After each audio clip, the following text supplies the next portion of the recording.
আসসালামু আলাইকুম। বিহুল আশার এগ্রো ইউটিউব চ্যানেলে আপনাদের সবাইকে স্বাগতম। কেমন আছেন সবাই? আশা করি ভালো আছেন। আলহামদুলিল্লাহ আমিও ভালো আছি।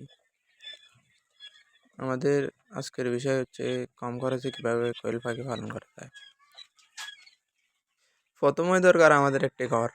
ঘর ছাড়া আমরা পাখিগুলা রাখবো কই? হয় খাঁচা না হয় ঘর। সেই জন্য আমাদের ঘর করার জন্য প্রায় 20 থেকে 30 হাজার টাকা লাগে একটা ছোটোখাটো ঘর করার জন্য। আমাদের সেরকম ঘর নাই, তাই ভাঙাচোরা একটা ঘর। এটার ভিতরে মনে করেন না জানালাও নেই। এর ভিতরে আমি নেট দিয়ে 400-500 টাকা খরচ করে মোটামুটি ঘরের কাজটা সেরে ফেলছি আর কি। এখানে আমার এক পাশে আমার মেশিনটা আছে ডিম ফুটানোর, আর এক পাশে পাখি। যে এটা আমার মেশিন, আমি নিজে হাতে বানাইছি। এটা কাঠবোর্ড দিয়ে আলহামদুলিল্লাহ ভালোই রেজাল্ট আসছে। তো আমার পাখিগুলো আছে আলহামদুলিল্লাহ সুস্থই আছে।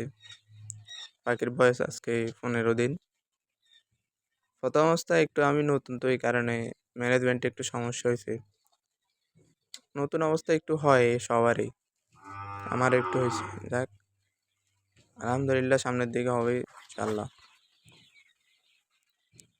তো আপনারাও যদি কোয়েল পাখি পালন করতে চান, ইচ্ছুক হন, করেন, সমস্যা কি? সবাই করতেছে, আপনি করলে অসুবিধা কি? সবাই বলে লস লস। আরে ভাই, লস হলে কি সবাই এরই ডিভাইডে আইতো নাকি? অনেকেই তো পালন করতেছে। লস হলে তো সবাই বন্ধ করে দিত, এটা আর থাকতো না। এই যে আমার পাখিগুলো খাইতেছে, দৌড়াইতেছে। আমাদের এখানে একটু বৃষ্টি হয়েছে, এই কারণে একটা লাইট দেওয়ার প্রয়োজন আছে, তাই এক পাশে দিয়ে দিছি যাতে যাদের কাছে তাপের প্রয়োজন তারা সেখান থেকে তাপ নিতে পারবে, আর যাদের প্রয়োজন নেই তারা ছড়িয়ে ছড়িয়ে থাকবে। তো আপনাদের কারো যদি কোয়েল পাখির প্রয়োজন হয় আমার সাথে যোগাযোগ করতে পারেন। ধন্যবাদ। আসসালামু আলাইকুম।